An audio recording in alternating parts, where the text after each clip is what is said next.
तो hello everyone. तो इस लेक्चर में हम लोग एसएचएम और वेव करने वाले हैं। एक सेकेंड, हाँ स्टार्ट कर लेते हैं। एसएचएम और वेव करने वाले हैं, उसके 25 इंपॉर्टेंट क्वेश्चन। तो पीडीएफ आपको डिस्क्रिप्शन में मिल जाएगा एज ऑलवेज। पीडीएफ डाउनलोड करो, खुद से सॉल्व करो, और अगर किसी क्वेश्चन में अटक जाओ तो ही वीडियो देखो, अदरवाइज वीडियो मत देखो यार। यूट्यूब पे पढ़ाई लिखा उतना अच्छे से होता भी नहीं है, ठीक है। ओके, तो चलो स्टार्ट करते हैं। तो ये जो 25 क्वेश्चन है ये मुझे इंपॉर्टेंट लग रहा है, तो जो भी अभी 2 महीने बाद 1 महीने बाद जो एग्जाम है जेई का वो देने वाले हैं, तो ये 25 क्वेश्चन देख सकते हैं, ठीक है। ओके, अब पहला क्वेश्चन है एक्स वी और ए रिप्रेजेंट कर रहा है displacement velocity and acceleration of A particle execute. ठीक है, एसएचएम में एक पार्टिकल एक्सेचम कर रहा है, उसका एक्स वी और ए डिस्प्लेसमेंट वेलोसिटी और एक्सेलेरेशन है। तो आपको बोला गया है which of this does not change with time. ठीक है, चार ऑप्शन, चार एक्सप्रेशन दिए, इन चारों में से कौन सा एक्सप्रेशन टाइम के पर डिपेंडेंट नहीं है ना, कौन सा एक्सप्रेशन की वैल्यू टाइम पे डिपेंडेंट नहीं है। तो सब ऐसे क्वेश्चन में क्या करते हैं, आप सबको ट्राई करके देख लो, ठीक है। तो सबसे पहला जो एक्सप्रेशन है ए टी बाई एक्स, तो ए टी बाई एक्स की वैल्यू हम लोग देखते हैं क्या आता है। तो एक्सेलेरेशन तो एसएचएम में होता है minus omega square x, time period होता है 2 pi by omega divided by x. तो एक्स एक्स कट गया तो ये हो गया -2 पाई ओमेगा। अब 2 पाई कांस्टेंट होता है फॉर गिवन एसएचएम, ओमेगा भी कांस्टेंट होता है, in fact time period for given SHM तो कांस्टेंट रहेगा। ये नहीं कि एसएचएम कर रहा है 3 ऑक्सीलेशन के बाद टाइम पीरियड चेंज हो जाएगा, नहीं ना, हर ऑक्सीलेशन का टाइम पीरियड तो वही रहेगा, ठीक है। तो ये कांस्टेंट है, तो हम लोग लकी थे, पहला वाला ही अपना ऑप्शन मिल गया, ऑप्शन ए सही है, ठीक है। तो ऑप्शन ए सही है। अगर ऑप्शन ए सही नहीं होता, मान लेते हैं ये बी यहाँ पे होता, तो बी से स्टार्ट करते, बी हमें दिख जाता, ठीक है। जैसे मैं एक को दिखा देता हूँ, सपोज सी को दिखाता हूँ, ए टी बाई वी, ठीक है। तो टाइम पीरियड तो कांस्टेंट है, तो हमें बस ए बाय वी देखना है ना। तो ए बाय वी को देखो।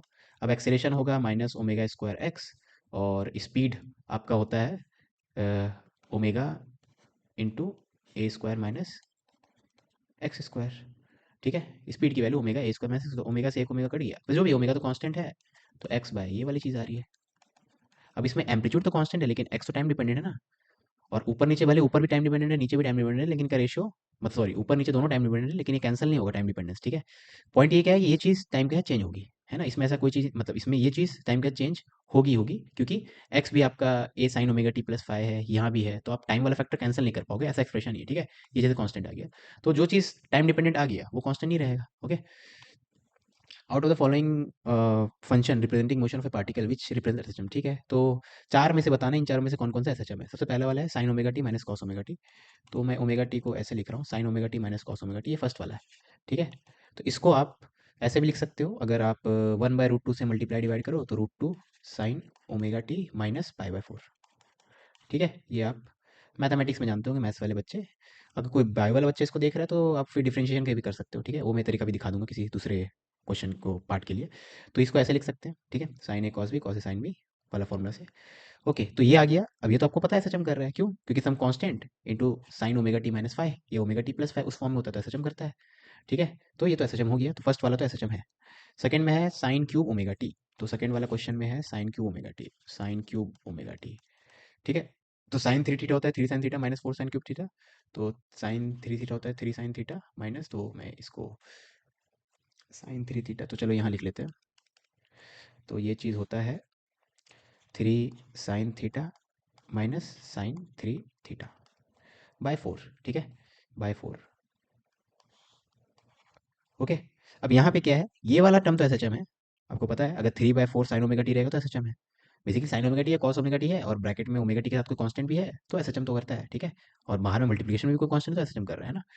वैसे साइन 3 ओमेगा टी भी, ये तो एसएचएम है, तो ये भी एसएचएम है, ये भी एसएचएम है, लेकिन इनका सम एसएचएम है क्या, नहीं, ठीक है, क्योंकि दोनों का ओमेगा क्या डिफरेंट डिफरेंट है ना। ओके, जैसे ये भी साइन ओमेगा टी होता मान लो, तो 3 sign omega T minus sign omega T, तो 2 साइन ओमेगा टी, तब एसएचएम हो जाता है ना। तो एसएचएम नहीं है। आपको अगर और थोड़ा सोचना है तो इसको आप डिफरेंशिएट करके देख लो, 2 बार डिफरेंशिएट करोगे तो acceleration will not be proportional to displacement from mean position, ठीक है। तो एसएचएम नहीं है। बेसिकली याद रखो, साइन के साथ ओमेगा टी प्लस फाइव या कॉस के साथ ओमेगा टी प्लस फाइव, इस टाइप का एक्सप्रेशन है जहाँ पे फाइव और ओमेगा कांस्टेंट है तो एसएचएम होगा, अदरवाइज एसएचएम नहीं होगा, ठीक है। इसके साथ साथ कुछ कांस्टेंट भी आ सकता है, यहाँ पे जैसे फाइव आ गया, कुछ और कांस्टेंट भी आ सकता है, ये सब में कोई प्रॉब्लम नहीं है, ठीक है। इस फॉर्म का रहेगा तो एसएचएम हो जाएगा, है ना। तो ये सेकंड वाला एसएचएम नहीं है। थर्ड वाला फिर से साइन ए साइन या कॉस ओमेगा टी, ये फाइव पहले और ओमेगा टी बाद में, ओमेगा आपका यहाँ पे 3 ओमेगा है, ठीक है। तो ये भी एसएचएम है। और इसको भी आप, चलो इसको मैं डिफरेंशिएट करके दिखाता हूँ, डबल डिफरेंशिएशन वाला, ठीक है। तो वाई क्या है, डिस्प्लेसमेंट फ्रॉम मीन पोजीशन या डिस्प्लेसमेंट जो भी है, इसको 2 बार डिफरेंशिएट करेंगे एक्सेलेरेशन मिल जाएगा, तो एक्सेलेरेशन आपको मिलेगा, इसको 2 बार डिफरेंशिएट करेंगे ना, तो एक बार डिफरेंशिएट करेंगे तो ओमेगा 2 ओमेगा स्क्वायर टी, 2 बार डिफरेंशिएट करेंगे तो ये वाला टर्म गया, और ये आ जाएगा आपका 2 ओमेगा स्क्वायर टी एक बार था, तो 2 ओमेगा स्क्वायर। तो एक्सेलेरेशन तो आपको कांस्टेंट आ गया। एसएचएम में एक्सेलेरेशन कांस्टेंट होता है क्या, नहीं। तो ये भी नहीं है, मतलब 1 और 3 ऑप्शन सी सही है, ठीक है। Okay, moving on, next question में, wave in a string has an amplitude of 2 centimetre, the wave travels in the positive x direction, okay, with speed इतना, and it is noted that it that 5 complete waves fit in 4 metre, ठीक है। तो 5 complete waves मतलब क्या, 5 complete wavelength की बात हो रही है, तो एक वेवलेंथ, दो वेवलेंथ, तो एक वेवलेंथ का लेंथ होता है लैम्डा, दो का 2 लैम्डा, वैसे 5 का हो जाएगा 5 लैम्डा, ठीक है। तो 5 कंप्लीट वेवलेंथ का लेंथ कितना हो जाएगा 5 लैम्डा, और वो किसके बराबर है, 4 मीटर के बराबर, ठीक है। तो 4 मीटर लंबा लंबे रस्सी में 5 वेवलेंथ ऐसे फिट हो रहे हैं, तो एक वेवलेंथ, दो वेवलेंथ, करके 5 वेवलेंथ है ना, हर वेवलेंथ का लेंथ लैम्डा होता है, तो ठीक है।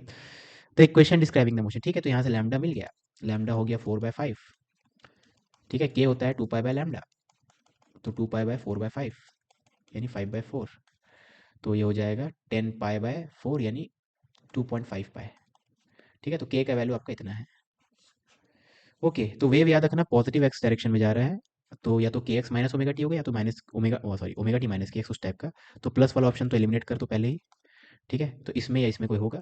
अब बस के का फर्क रहेगा दोनों में, क्या आपको पता है, वेव का जो स्पीड होता है वेव का ओमेगा बाय के, ठीक है। ओके, तो स्पीड आपको दे दिया वेव का 128, तो ओमेगा की वैल्यू हो जाएगी 128 इंटू के है 2.5 पाए, तो ये मैं कैलकुलेटर से कैलकुलेट कर लेता हूँ, 128 इंटू 2.5 पाए, 3.14, तो ये 1004 आ रहा, 1004.8, ठीक है। तो ओमेगा की वैल्यू आ रही है 1004.8, मतलब अप्रॉक्सीमेटली 1005। अप्रॉक्सीमेटली मैंने ऐसा इसलिए किया क्योंकि 1005 वाला ऑप्शन दिख रहा था, तो ऑप्शन सी सही है, ठीक है, यही होगा, है ना। आप बोलोगे सर के से क्यों नहीं मैच किया, के से भी डायरेक्टली मैच कर सकते थे, तो आप के अगर निकालते तो 3.14 इंटू 2.5 करते, तो ये अगर क्वेश्चन सही है तो यही आना चाहिए, तो 2.5 इंटू 3.14, तो ये 7.85 आ रहा है, तो के का वैल्यू भी इनफैक्ट 7.85 आ रहा है, तो 7.85, और ये खाली 7.85 की देख के आप इसको टिक कर सकते थे, ठीक है, मैं ओमेगा निकाल के भी किया आपको, ठीक है। टी का कोफिशिएंट को ओमेगा बोलते हैं, एक्स का कोफिशिएंट को के बोलते हैं, है ना। अ सोनोमीटर वायर जिसका लेंथ है 1.5 metre is made of steel, the tension in it produces an elastic strain, ठीक है, स्ट्रेन की वैल्यू दे दी है, what is the fundamental frequency of steel if density and elasticity of steel are, ठीक है। तो आपसे पूछा गया फंडामेंटल फ्रीक्वेंसी, तो ओके, सोनोमीटर वायर बोल दिया, सोनोमीटर वायर क्या होता है, दोनों इन पे फिक्स होता है, और string fixed at both and के लिए फंडामेंटल फ्रीक्वेंसी का फॉर्म होता है speed of wave divided by 2l, ठीक है, speed of wave in the medium divided by twice of length of string, है ना। ठीक है, अब स्पीड ऑफ वेव निकालेंगे हम लोग, वो है उसके लिए क्या करेंगे, the tension in it produces elastic strain, okay, तो यंग्स मॉडुलस दिए थे, स्ट्रेस दिया हुआ है, तो स्ट्रेन दिया हुआ है, तो हम लोग उससे स्ट्रेस निकालेंगे, तो उससे अ, हमें टेंशन मिल जाएगा, टेंशन मिल जाएगा, तो टेंशन बाय म्यू से हमें स्पीड मिल जाएगा, म्यू पता है हमें, तो हाँ ठीक है, डेंसिटी पता है, तो उससे डेंसिटी पता है ना, तो निकाल लेंगे, चलो आगे बढ़ते हैं ना। ठीक है, तो ये निकालने के लिए हमें सी होता है टी बाय म्यू, ठीक है। अब टेंशन कैसे निकालेंगे, उसके लिए स्ट्रेन वाला फॉर्मूला यूज़ करेंगे, तो आपको पता है स्ट्रेस बाय स्ट्रेन, स्ट्रेस होता है force per unit area, strain होता है आपका, चलो स्ट्रेन को भी स्ट्रेन ही लिखते हैं क्योंकि स्ट्रेन का डायरेक्ट वैल्यू दिया हुआ है, is equal to Young's modulus, ठीक है। तो यहाँ से टेंशन हो जाएगा Y into strain divided by A into A, है ना। तो ये हो गया आपका, और स्ट्रेन कितना है 1%, ये स्ट्रेन दिया हुआ है 1%, ठीक है। तो वाई इंटू ए बाय 100 है, ये हो गया आपका टेंशन, है ना। तो टेंशन की वैल्यू यहाँ पुट करते हैं, चलो टेंशन की वैल्यू वाई इंटू ए बाय 100, ठीक है, tension divided by mu, mu क्या होता है, अब म्यू होता है मास पर यूनिट लेंथ, और मास हो जाता है वॉल्यूम इंटू डेंसिटी, ठीक है, मास क्या होता है वॉल्यूम इंटू डेंसिटी, और सिलिंड्रिकल वायर जो होता है उसका शेप सिलिंड्रिकल होता है ना, तो सिलिंड्रिकल वायर के लिए वॉल्यूम हो जाता है आपका एरिया इंटू लेंथ, तो मास हो जाएगा area into length into density divided by length, तो लेंथ लेंथ कट गया, तो बेसिकली म्यू के बदले आप cross section area into density कर सकते हैं, तो म्यू के बदले क्रॉस सेक्शन, तो ये जो कि टेंशन हो गया, टेंशन डिवाइडेड बाय म्यू, और म्यू के बदले रो इंटू ए लिख दो, ठीक है, ये हो गया सी डिवाइडेड बाय 2l, है ना। तो आप देखो area cross section area cut गया, बस आ गया आंसर अपने पास।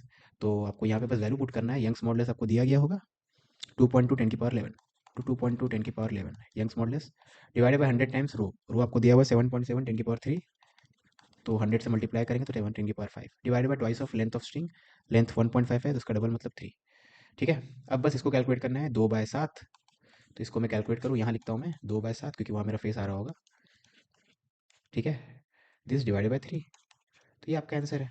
अभी किससे मैच कर रहा है, तो चलो कैलकुलेटर्स जिंदाबाद, तो 2/7 इंटू 1000, मैं तो 1000 में भी कैलकुलेटर से ही करता हूँ, अरे इंटू 10⁻6 है, कोई बात नहीं, पूरा ले लेंगे।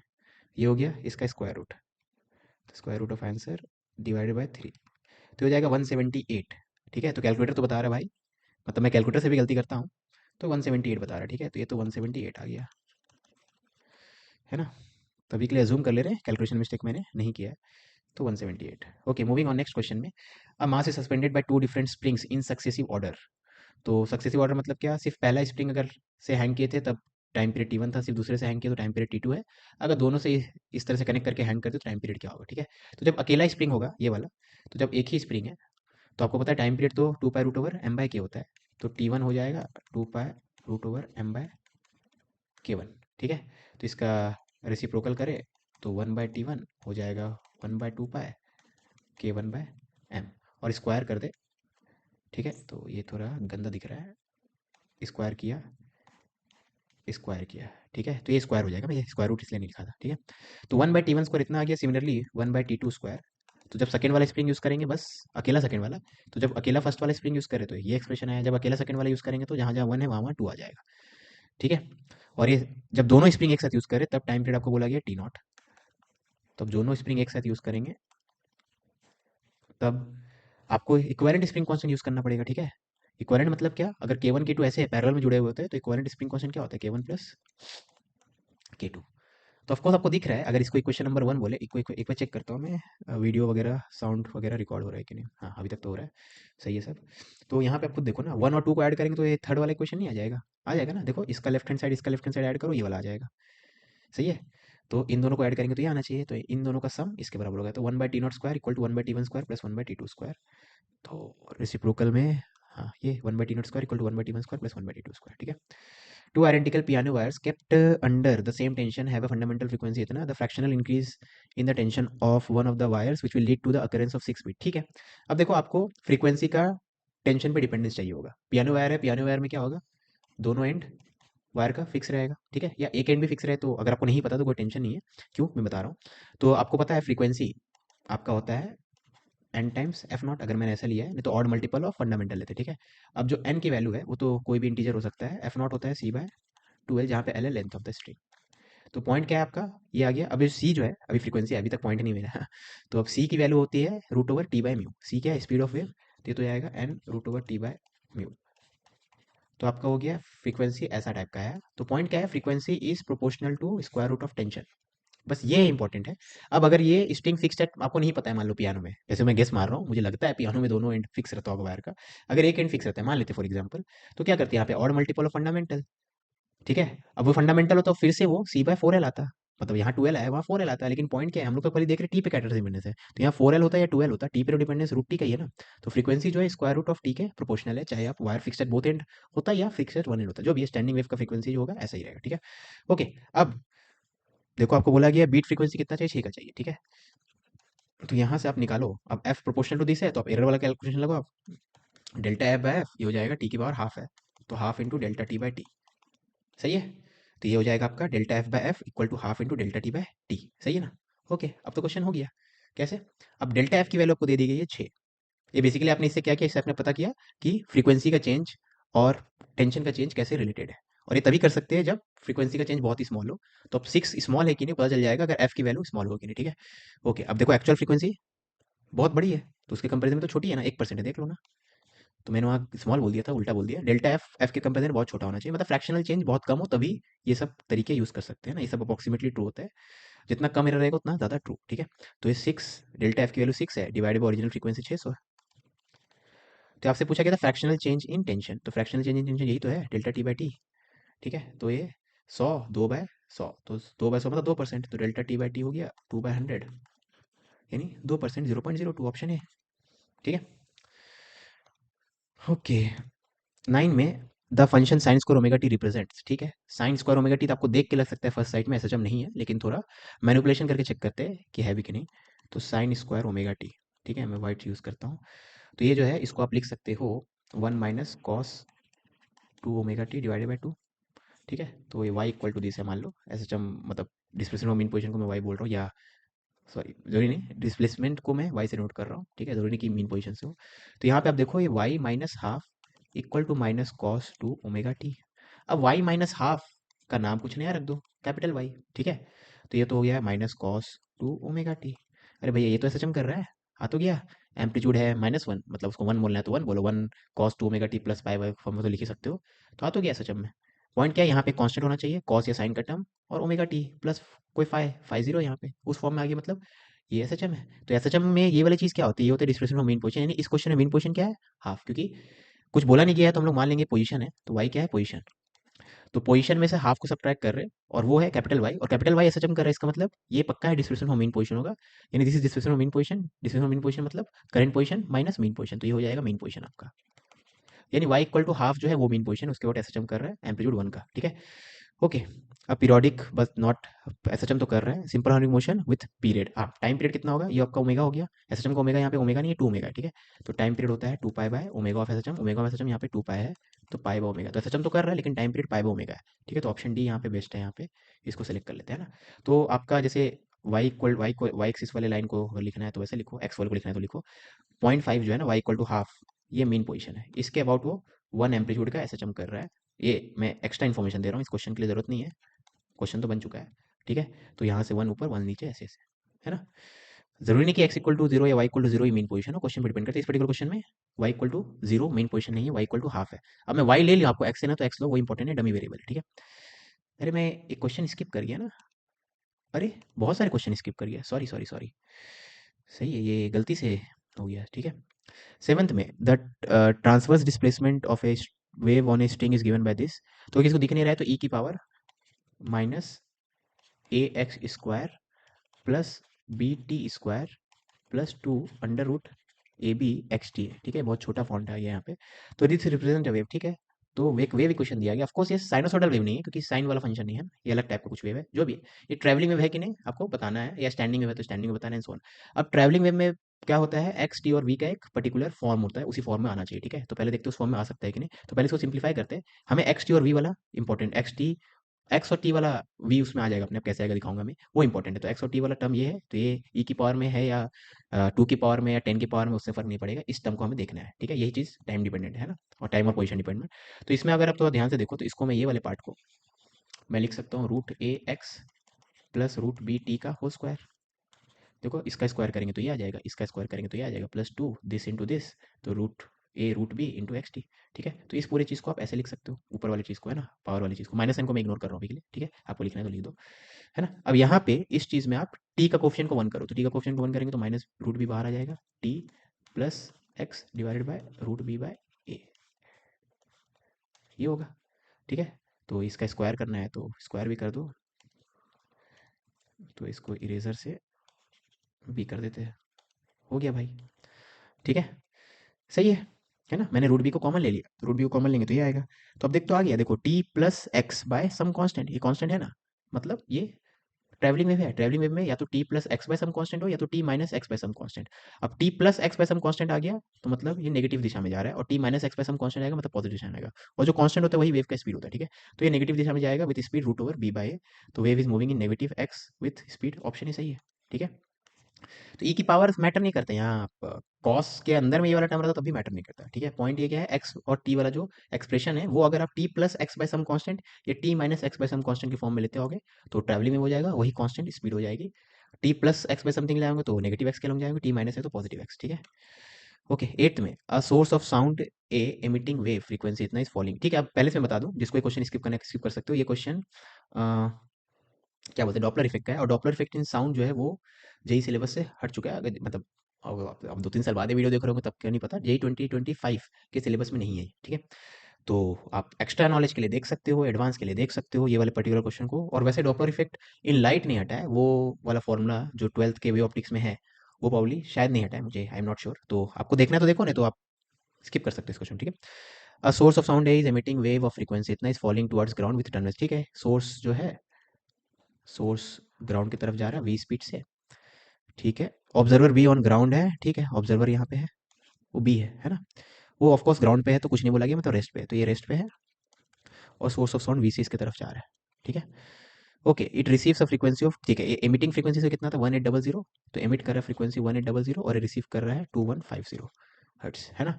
तो पहले यहाँ पे डॉपलर लगाते हैं, तो डॉपलर फॉर्मूला क्या होता है, received frequency equal to emitted frequency into speed of sound plus velocity of observer minus velocity of ये सोर्स, वो है v।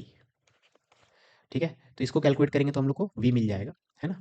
आगे बढ़ते हैं, वो निकाल लेंगे। सोर्स ए रिसीव्स वेव रिफ्लेक्ट, ठीक है।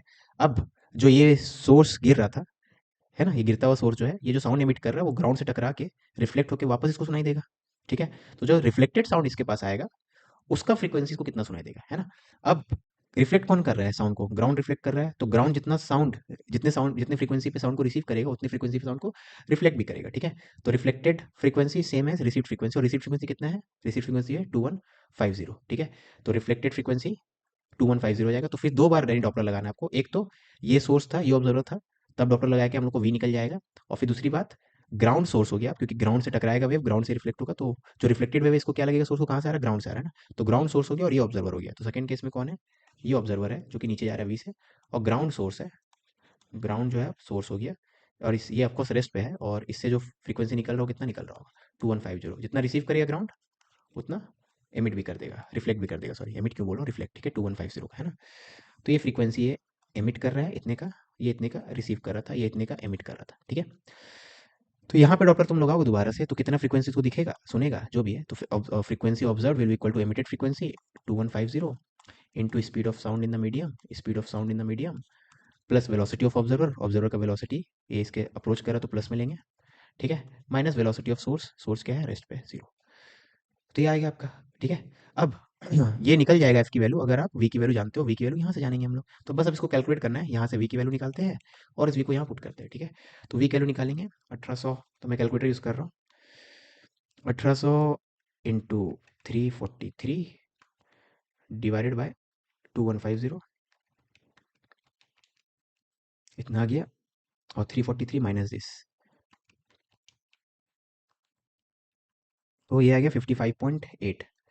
तो वी की वैल्यू आ गई 55.8, मतलब मैं अप्रॉक्सीमेटली 59, हाँ दूर दूर है ऑप्शन, तो उतना लिबर्टी ले सकते हैं। 58, 55.8 को मैं, अरे 55 है सॉरी, 55.8 को मैं 56 ले ले रहा हूँ अप्रॉक्सीमेटली। ठीक है, अब वो 56 को यहाँ पुट कर दो, तो 343 plus 56, 343 plus 56 divided by 343 into 2150 into 2150, तो 2501 मतलब ऑप्शन ए। तो ये आ रहा है 2501, 25, अरे 2501 आ रहा है, सॉरी 2501 आ रहा है, मतलब 2500, ऑप्शन बी। ठीक है, ओके, अभी कोई क्वेश्चन नहीं छूट रहा है ना, हाँ। तब भी दो क्वेश्चन छूट गया था, तो ऑर्डर वहाँ पे आगे पीछे हो गया, कोई बात नहीं। अ मास m attached to a horizontal spring execute such with amplitude a1, when the mass m passes through its mean position, a smaller mass m is placed over it and both of them move together with amplitude a2, the ratio of m। ठीक है, अब याद रखना है यहाँ पे basically inelastic collision हो रहा है। ठीक है, और इनइलास्टिक कोलिजन में कंजर्वेशन ऑफ मैकेनिकल एनर्जी नहीं लगाते, इन इलास्टिक कोलिजन में कंजर्वेशन ऑफ मैकेनिकल एनर्जी नहीं लगाते। तो आप इसमें गलती क्या करते हो, पहले मैं वो बताता हूँ। तो मास जब मेन पोजीशन से पास हो रहा है, तो मैं मास को ड्रॉ करूँ, तो लेफ्ट की तरफ भी आ सकता है, राइट की तरफ भी होते हुए पास हो सकता है, तो मैं मान लेता हूँ लेफ्ट की तरफ, राइट की तरफ जा रहा है, तो मेन पोजीशन पे स्पीड क्या होता है, ओमेगा टाइम्स एम्पलीट्यूड। ठीक है, ये तो एसएचएम कर रहा है, तो इसका जो भी एम्पलीट्यूड होगा और एसएचएम का ओमेगा उसको मल्टीप्लाई करेंगे तो मेन पोजीशन पे स्पीड मिल जाएगा। ठीक है, जो दूसरा मास है वो तो अभी रेस्ट पे है, जो इस पे ड्रॉप होने वाला है, वो जेंटली ड्रॉप होने वाला है, तो रेस्ट पे है। ठीक है, ये रेस्ट पे है, ये मूव कर रहा है ना। और after collision, just before collision का फोटो है, सिचुएशन है। जस्ट आफ्टर कोलिजन क्या होगा, जस्ट आफ्टर कोलिजन मैं आपको यहाँ ड्रॉ कर रहा हूँ, जस्ट आफ्टर कोलिजन दोनों एक साथ चलेंगे कुछ कॉमन स्पीड से, वो मुझे नहीं पता। ठीक है, तो जस्ट आफ्टर कोलिजन मान लेते हैं नया ओमेगा है, ओमेगा डैश, और नया एम्पलीट्यूड ए डैश है। तो जस्ट आफ्टर कोलिजन ये स्पीड है, जस्ट बिफोर कोलिजन ये स्पीड है। तो मैं बेसिकली आपको ये बोलना चाहता हूँ कि यहाँ का मैकेनिकल एनर्जी सिस्टम का, अगर कैपिटल एम स्मॉल एम को सिस्टम ले, तो इस सिस्टम का मैकेनिकल एनर्जी यहाँ पे जितना होगा यहाँ पे उससे कम होगा। कुछ part of mechanical energy heat में कन्वर्ट हो गया होगा, हीट साउंड जो बोलने को। ठीक है, तो यहाँ से यहाँ के बीच में मैकेनिकल कंजर्वेशन नहीं लगाना है, क्यों, क्योंकि बीच में इनलास्टिक कोलिजन हो रहा है, इनलास्टिक कोलिजन में आप मैकेनिकल कंजर्वेशन नहीं लगा सकते। ठीक है, ओके, लेकिन मोमेंटम कंजर्वेशन तो लगा सकते हैं, है ना। अब बोलोगे सर इस सिस्टम पे तो एक्सटर्नल फोर्स लग रहा है, क्या क्या लग रहा है, नॉर्मल लग रहा है ऊपर, एमजी लग रहा है नीचे, वो तो वर्टिकल डायरेक्शन में, उसका हॉरिजॉन्टल डायरेक्शन का मोमेंटम चेंज में कोई फर्क नहीं आएगा। और दूसरा है स्प्रिंग। अब देखो, जस्ट बिफोर कोलिजन से लेकर जस्ट आफ्टर कोलिजन के बीच में जो टाइम का गैप है वो तो बहुत ही कम है, और बहुत छोटे टाइम पे स्प्रिंग फोर्स, जो कि एक नॉन इम्पल्सिव फोर्स होता है, वो मोमेंटम चेंज नहीं कर सकता, एप्रिशिएबल मोमेंटम चेंज नहीं कर सकता। तो हम लोग अज्यूम कर लेते हैं कि स्प्रिंग फोर्स का इफेक्ट क्या है, जीरो है। समझ में आ रही बात है, ठीक है। मतलब बहुत ही छोटे टाइम में देखो, फोर्स को मोमेंटम चेंज करने के लिए टाइम चाहिए होता है। जैसे आप 100 मीटर पर सेकंड से भाग रहे हो, लेकिन 0 सेकंड के लिए भागो तो आप कितना डिस्टेंस चलोगे, जीरो। कितना ही फास्ट भाग रहे हो, अगर 0 सेकंड्स के लिए देखूँगा तो आप कितना स्पीड डिस्टेंस चलोगे, 0 ना, वैसे ही। तो फ़ोर्स को टाइम चाहिए होता है मोमेंटम चेंज करने के लिए, और मैंने इतना छोटा टाइम इंटरवल के दौरान मैं मोमेंटम कंज़र्वेशन कर रहा हूँ, ये मोमेंटम का चेंज देखना चाहता हूँ, जो छोटा टाइम पे, जितने छोटे टाइम पे स्प्रिंग फ़ोर्स जो कि नॉन इम्पल्सिव फ़ोर्स होता है, ज़्यादा बड़ा फ़ोर्स नहीं होता है, ठीक है? वो मोमेंटम चेंज नहीं कर सकता, तो यहाँ पे मैं मोमेंटम कंज़र्वेशन लगाता हूँ। तो जस्ट बिफोर कोलिजन मोमेंटम कितना है? इसका तो 0 स्मॉल m का कैपिटल M का है, m ओमेगा a। तो जस्ट बिफोर कोलिजन मोमेंटम है इतना, और जस्ट आफ्टर कोलिजन है m plus m omega dash a dash. तो mechanical energy conservation just before collision और जस्ट आफ्टर कोलिजन के बीच में नहीं मत लगाना, ठीक है? मोमेंटम कंजर्वेशन लगाना, क्योंकि इनलास्टिक कोलिजन है। इनलास्टिक कोलिजन है मतलब मोमेंटम कंजर्वेशन तो हमेशा लगा सकते हो, ठीक है? तो अब ओमेगा डैश की वैल्यू लिखते हैं। ओमेगा डैश क्या होता है? ओमेगा डैश मतलब नया ओमेगा। अब दोनों ब्लॉक एक साथ ऐसा चम कर रहे हैं, एक साथ चल रहे हैं ना, ठीक है? Move together with amplitude a2। Okay, इसका एम्पलीट्यूड दिया हुआ है, सॉरी। तो मैं a डैश जो लिया हूँ एक्चुअली में ये a2 है, ठीक है? ये a2 है। तो नया ओमेगा क्या होगा? k by m। जो भी ब्लॉक एसएचएम करता है उसके corresponding omega root over K by M, ठीक है? तो एम ओमेगा ए, तो पुराना ओमेगा है रूट ओवर के बाय पुराना, ब्लॉक एसएचएम इतना ही कर रहा था, और एम प्लस एम नया ओमेगा हो जाएगा K by M plus M into A two. यहाँ से ए टू मिल जाएगा, ठीक है? अब सिंप्लीफाई करोगे तो ये इससे रूट रूट तो कैंसल वैंसल हो गया, तो root m by M plus M into a, ये आ गया ए टू। तो root m by M plus m, option b, अगर मैंने कैलकुलेशन सही किया था ना, कम ही होना चाहिए, तो कम हो गया तो ये, ठीक है? Okay, a block of 2 kilogram is put on a flat pan attached to a vertical spring, ठीक है? तो ये अटैच्ड है, ठीक है? पैन का मास नेग्लिजिबल है, when press slightly and released the mass executes a simple harmonic motion, ठीक है? स्प्रिंग कांस्टेंट दे दिया है। What should be the minimum amplitude of the motion so that the mass gets detached, ठीक है? Okay, मास को detach करवाना है, ओके। ओके, डिटैच करवाना है मतलब दोनों को आप सेपरेट कर दोगे, है ना? अब देखो, दोनों एक साथ एसएचएम कर रहे हैं, लेकिन अगर बहुत ज़्यादा, अब देखो सबसे पहले चेक करते हैं कि मास डिटैच कब हो सकता है। तो जब ये एक्सेलेरेशन इसका ऊपर रहेगा तब तो नहीं हो सकता, ठीक है? जब इसका ऊपर रहेगा तब नहीं हो सकता, क्यों? क्यों डिटैच नहीं हो सकता? क्योंकि ब्लॉक का टेंडेंसी तो नीचे आने का है ना। अगर पैन नहीं होता तो ब्लॉक क्या होता, नीचे ही आता ना, ठीक है? तो अगर ये जब ऊपर जा रहा है तब ये सेपरेट तो नहीं हो सकता, जब ये नीचे आ रहा होगा तब चांस है। तो जब ये नीचे, मतलब एक्सेलेरेशन की बात कर रहा हूँ, वेलोसिटी नहीं, तो जब ये एक्सेलेरेशन नीचे रहेगा तब चांस है, क्यों? उसका भी रीजन देख लो। तो ये ब्लॉक है, ये मैक्सिमम कितने एक्सेलेरेशन से नीचे आ सकता है? तो अगर ब्लॉक का फ्री बॉडी डायग्राम बनाओगे तो नॉर्मल एम जी, तो इसका मैक्सिमम डाउनवर्ड एक्सेलेरेशन क्या हो सकता है? जी के बराबर, जब नॉर्मल जीरो। सही है कि नहीं? तो maximum possible acceleration of block कितना होगा? जी के बराबर। तो maximum possible acceleration of block जो है वो जी के बराबर है। डिलीट, ठीक है? तो ब्लॉक जो है उसका मैक्सिमम डाउनवर्ड एक्सेलेरेशन जी है, लेकिन जो पैन है, पैन का तो जितना मन उतना एक्सेलेरेशन हो सकता है डाउनवर्ड, क्योंकि पैन तो स्प्रिंग के साथ अटैच्ड है। ब्लॉक याद रखना, चिपका हुआ नहीं प्लैंक, क्या बोलते हैं पैन में, प्लैंक बोल रहा था क्या मैं, पैन में, है ना? ब्लॉक जो है जस्ट रखा हुआ है पैन पे, चिपा के, जो मतलब फेविक्विक से चिपका नहीं दी उसको, ठीक है? तो ब्लॉक और पैन आराम से एक दूसरे से सेपरेट हो सकते हैं, ठीक है? तो पॉइंट क्या है यहाँ पे, ब्लॉक का मैक्सिमम डाउनवर्ड एक्सेलरेशन हो सकता है जी, लेकिन प्लैंक जो है, प्लैंक को यहाँ पे ड्रॉ कर देते हैं, एक साथ है दोनों, ठीक है? ब्लॉक का मैक्सिमम डाउनवर्ड एक्सेलरेशन जी हो सकता है। चलो प्लैंक को वाइट से ड्रॉ करता हूँ, प्लैंक का मैक्सिमम डाउनवर्ड एक्सेलरेशन हो जाएगा ओमेगा स्क्वायर इंटू एम्पलीट्यूड। सही है ना? प्लैंक तो सच हम कर रहे हैं ना, तो प्लैंक का तो हमेशा ओमेगा स्क्वायर इंटू जो भी एम्पलीट्यूड होगा उस समय, क्योंकि एक्सट्रीम पोजिशन पे ही आपका मैक्सिमम एक्सेलरेशन का मैग्नीट्यूड आता है, ठीक है?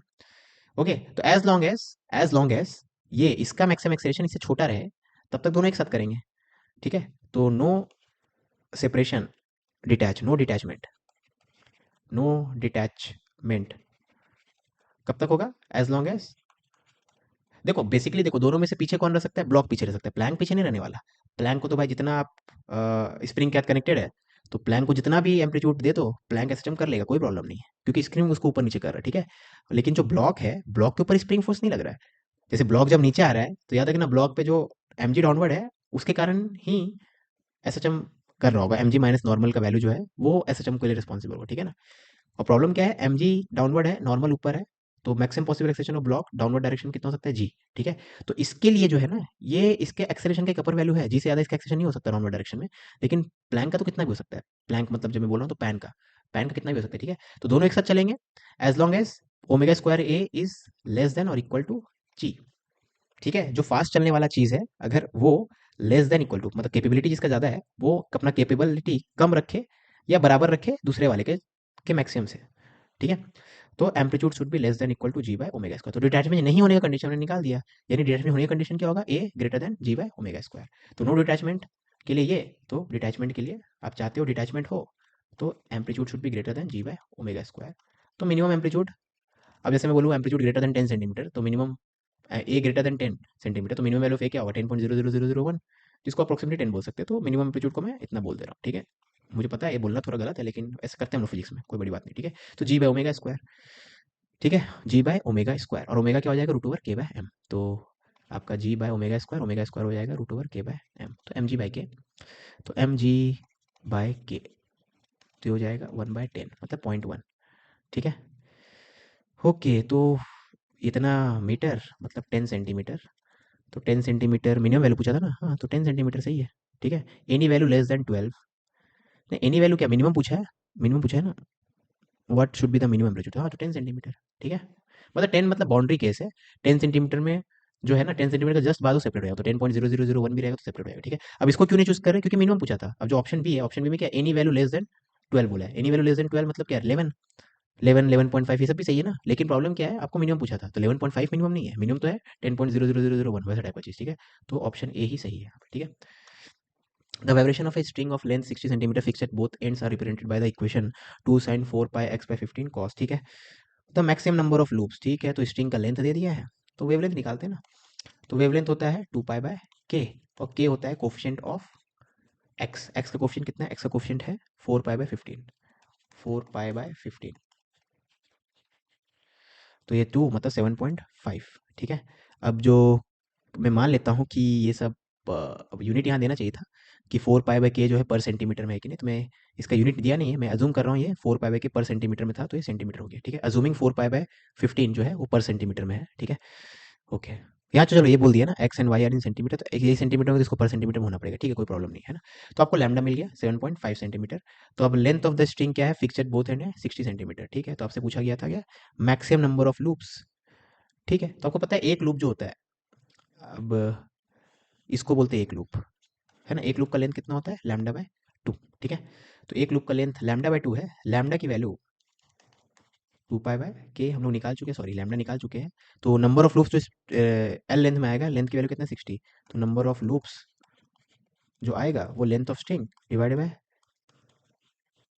लेंथ ऑफ वन लूप, ठीक है। अब लेंथ ऑफ स्ट्रिंग दिया हुआ है क्वेश्चन में 60, और लैम्डा/2 हो जाएगा 7.5 डिवाइडेड बाय 2, यानी इंटू 2, ठीक है। तो 120/7.5, तो ये आ गया 16, तो आंसर हो जाएगा 16, ठीक है। अगर मान लो 16 मतलब ये इंटीजर नहीं आता, होल नंबर नहीं आता, 16 नहीं आता, मान लो 15.7 आता है, तो 15 लेते हैं। 15.7 मतलब 15 लूप तो है, 16वां लूप कंप्लीट नहीं हो पाया 15, ठीक है। लेकिन यहाँ तो लूप कंप्लीट होने हैं, क्योंकि string fixed at both ends है, तो string fixed at both and है, तो बाउंड्री कंडीशन है, दोनों को नोड होना पड़ेगा। तो नंबर ऑफ लूप तो हमेशा आपका इंटीग्रल वैल्यूज ही ले सकता है, ठीक है।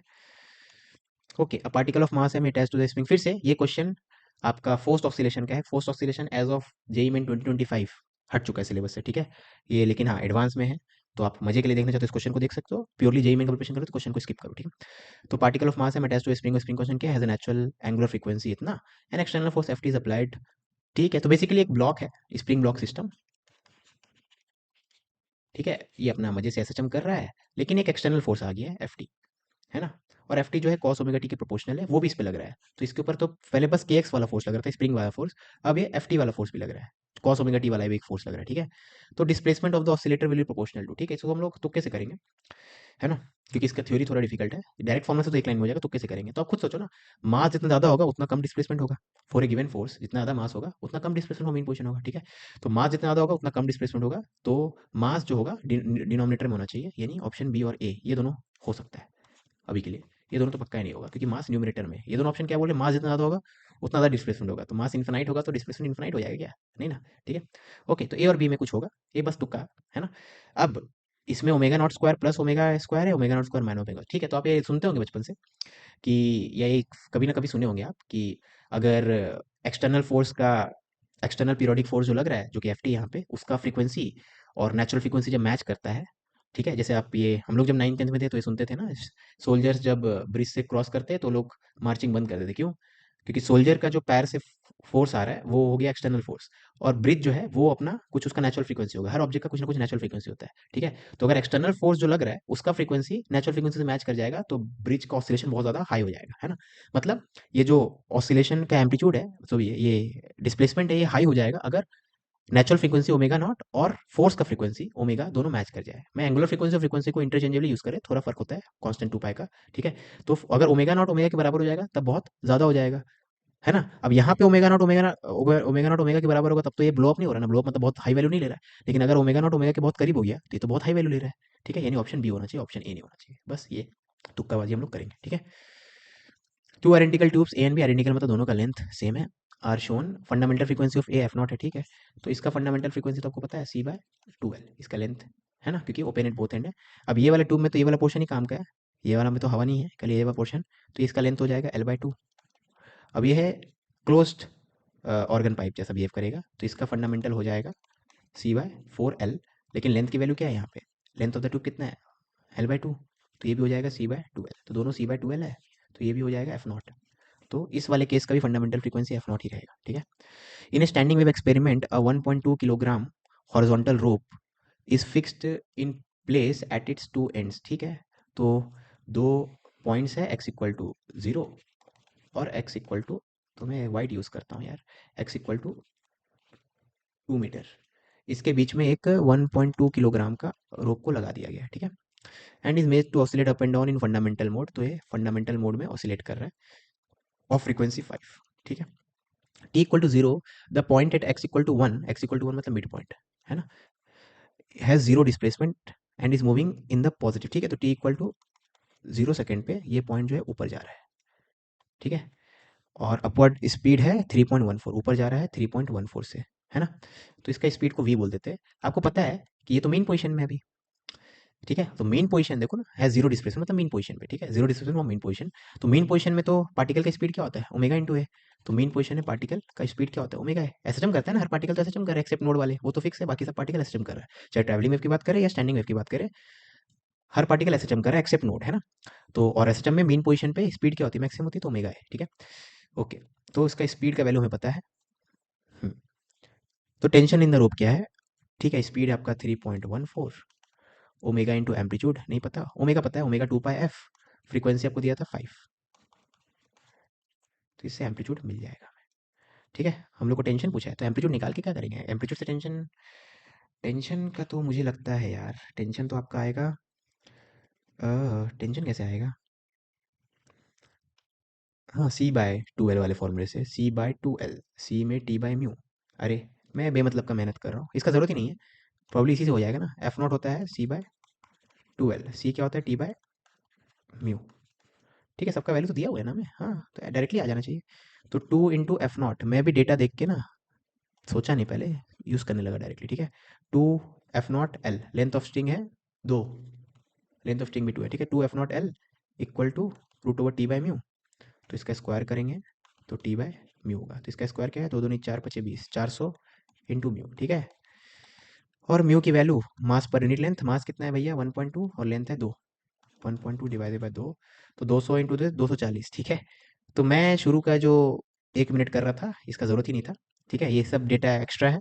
आप सीधा एक्सप्रेशन लिखो ना, F0 = C/2L, सी की वैल्यू होती है इतना, तो दिस इक्वल टू दिस, तो डायरेक्टली यहाँ पे हर चीज़ दिया हुआ है, म्यू दिया हुआ है आपको इनडायरेक्टली, लेंथ और मास दिया हुआ है, F0 दिया हुआ है, तो डायरेक्टली म्यू सॉरी टेंशन निकल जाएगा, ठीक है। तो मैं वही सोचा ना, एम्पलीट्यूड निकाल के भी टेंशन तो एम्पलीट्यूड पर डिपेंड ही नहीं करेगा, ठीक है। ओके, तो ये डायरेक्टली हो गया, एक्स्ट्रा इन्फॉर्मेशन था क्वेश्चन में। आपको बोला गया है पार्टिकल एसएचएम कर रहा है in straight line, first tau second starting from rest it travels a distance A and then next tau second it travels a distance 2a in the same direction, okay.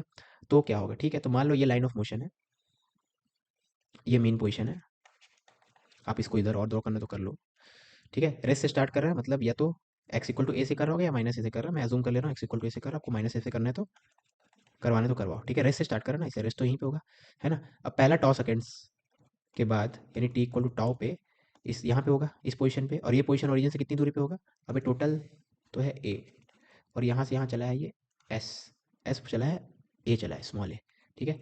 तो ये length हो जाएगा, इस point का x coordinate हो जाएगा, x की value यहाँ पे हो जाएगी a - बड़ा वाला a, तो ये बड़ा वाला लेंथ है, छोटा वाला a इतना है, तो दोनों सब्ट्रैक्ट करेंगे तो ये लेंथ मिल जाएगा हमें, है ना।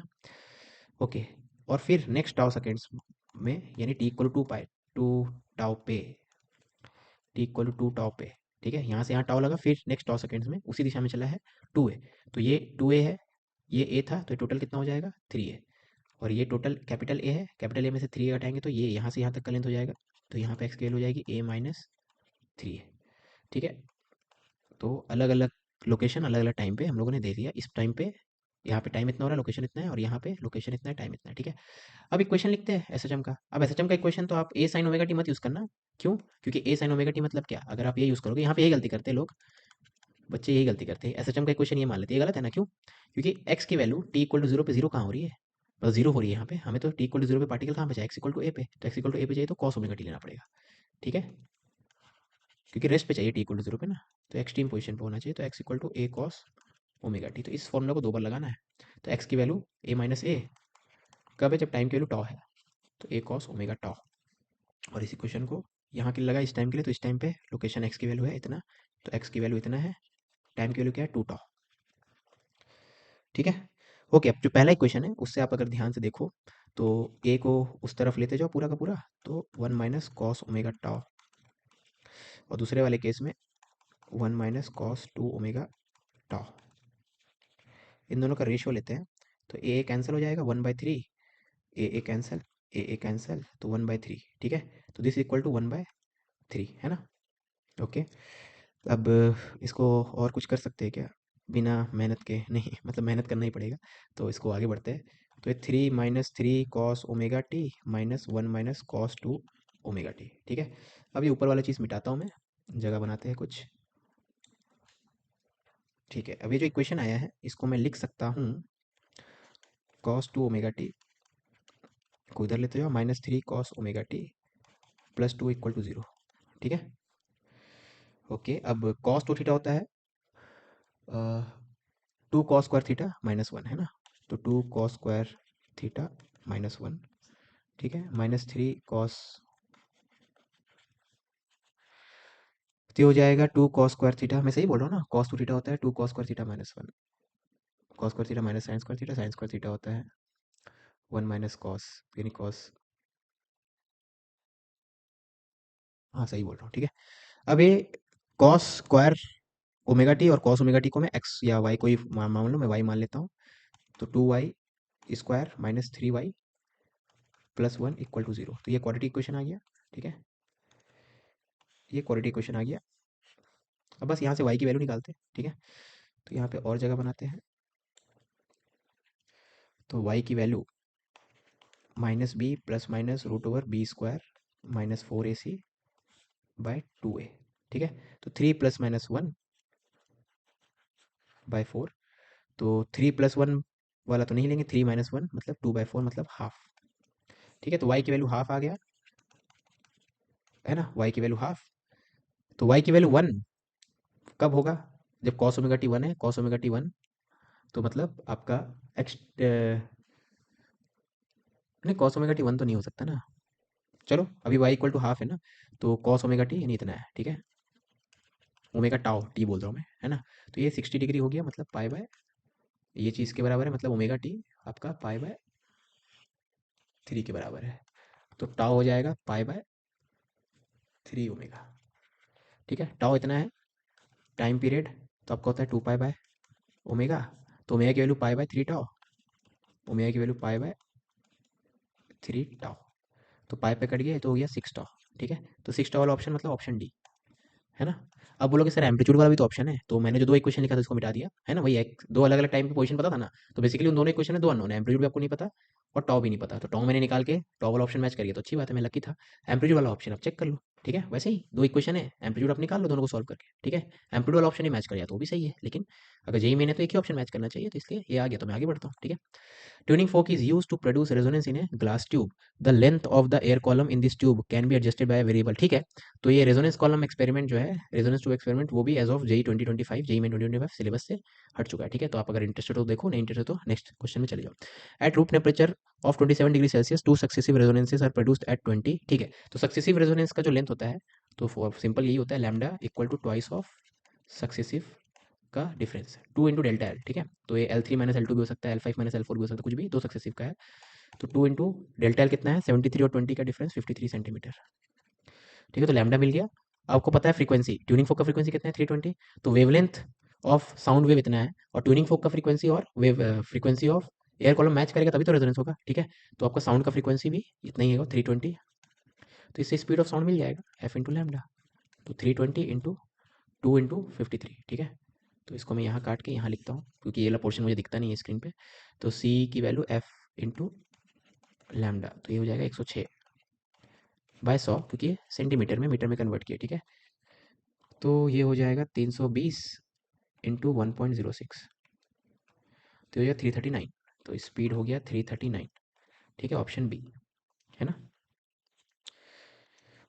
क्वेश्चन नंबर 18 में 4 gram of A gas occupies 22.4 litre at NTP. ठीक है, तो ये तो आप केमिस्ट्री में पढ़े हो, कुछ एवोगाड्रोस लॉ कुछ बोलते हैं। तो ये तो 1 मोल ऑफ एनी गैस जो होता है वो एनटीपी पे मतलब इतना वो करता है। ठीक है, ऐसा कुछ लॉ होता है, तो मुझे याद नहीं है। तो ये 1 मोल यानी 1 मोल जो है 4 ग्राम के बराबर है, यानी मोलर मास हो गया इतना। ठीक है, 1 मोल का मास है ये, तो बेसिकली मोलर मास हो गया इतना, 4.4 इंटू 10 की पावर -3 है ना। अब specific heat capacity of gas at constant volume दे दिया है 5। एक देखो स्पेसिफिक हीट लिखा है, लेकिन जूल पर केल्विन पर मोल, तो मोलर स्पेसिफिक हीट है। ठीक है ना, 1 मोल ऑफ द गैस का 1 केल्विन से टेम्परेचर बढ़ाने के लिए 5 जूल का देना पड़ेगा, है ना। ठीक है, अरे यहाँ पे पॉइंटर क्यों आ रहा है, वो क्यों नहीं आ रहा है। हाँ, ये चाहिए था ना हमें।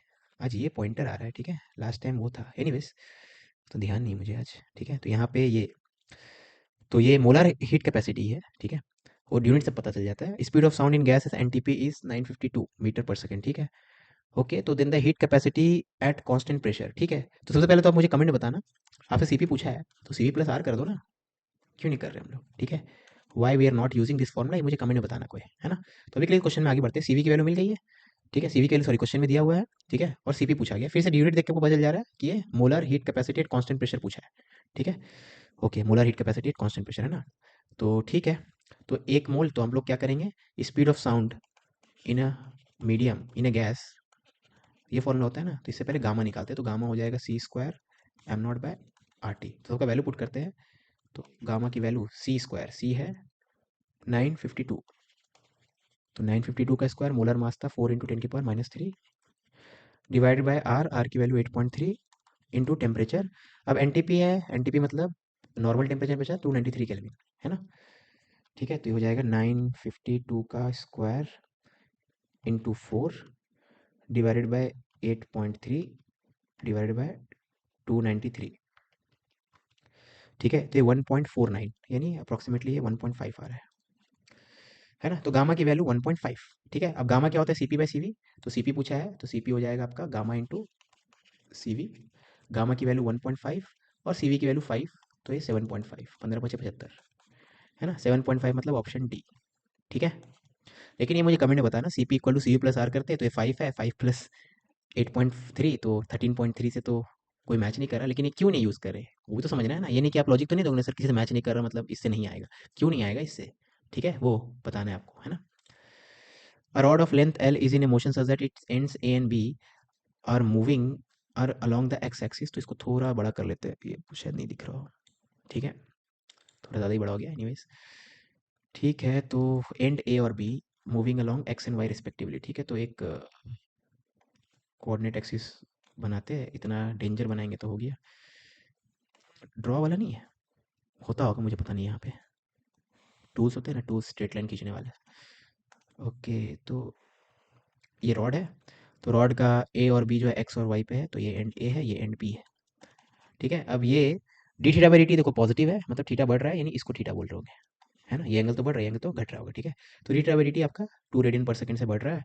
अगर थीटा की वैल्यू 0 से पाई बाई 2 तक चेंज होगी, तो इस दौरान एम के बारे में बताया गया है कि एम का प्रोजेक्शन ऑन एक्स एक्सिस। ठीक है, तो M is a point on the rod, है ना। Let M be the projection, रुको क्वेश्चन के, P is a fix point on the rod. ठीक है, तो इस रॉड पे एक पॉइंट ले लो, फिक्स पॉइंट पी। तो कोई भी पॉइंट ले लो पी, उसका प्रोजेक्शन है एम। हाँ, ये तो कुछ दिन पहले ही एक स्टूडेंट ने पूछा था, तो मुझे याद आ गया क्वेश्चन। तो चलो सॉल्व करते हैं इसको। तो ये पॉइंट पी फिक्स है इस रॉड पे। ठीक है, तो मान लेते हैं इस रॉड का टोटल लेंथ तो कैपिटल एल दिया हुआ है ना, ये वाला पोर्शन का लेंथ मान लेते हैं कुछ है, स्मॉल ए है। ठीक है, ओके, अब हम लोग क्या करना है, हमें इस पॉइंट का एक्स कोऑर्डिनेट देखना है, मतलब बेसिकली एक्स जानना है हमें। ठीक है, हमें एम को देखना है बस। तो पी का एक्स कोऑर्डिनेट को हमें देखना है, तो इस पॉइंट का एक्स कोऑर्डिनेट को मैं एक्स बोल रहा हूँ, तो एक्स की वैल्यू क्या हो जाएगी, तो एक्स तो मतलब ये लेंथ, ठीक है। तो एक्स की वैल्यू क्या हो जाएगी, एक्स की वैल्यू हो जाएगी टोटल लेंथ, ये यहाँ से यहाँ तक टोटल लेंथ कितना होगा, एल साइन थीटा, है ना, ये टोटल तो एल है ना, तो एल थीटा है तो एल साइन थीटा माइनस ये लेंथ, और ये लेंथ कितना हो जाएगा, ए साइन थीटा, ठीक है, ये लेंथ कितना हो जाएगा, ए साइन थीटा। तो एल साइन थीटा में से ए साइन थीटा कहते हैं तो एक्स मिल जाएगा, तो एल माइनस ए साइन थीटा, ठीक है। अब थीटा तो शुरू में जीरो है, और D theta by D T आपको दे दिया है टू, तो इंटीग्रेट करो, टी इक्वल जीरो पे थीटा जीरो है, टी इक्वल जीरो पे theta zero, T equal T पे थीटा के रूट थीटा, तो इसको इंटीग्रेट करेंगे तो क्या आ जाएगा, टू टी, तो थीटा है टू टी, तो ये हो जाएगा एल माइनस ए साइन टू टी। हमें बेसिकली एम का एक्स कोऑर्डिनेट चाहिए, मतलब पॉइंट पी का एक्स कोऑर्डिनेट चाहिए, ठीक है, क्वेश्चन वही बोल रहा है पॉइंट पी का एक्स कोऑर्डिनेट क्या कर रहा होगा, तो पॉइंट पी का एक्स कोऑर्डिनेट ऐसा आ गया।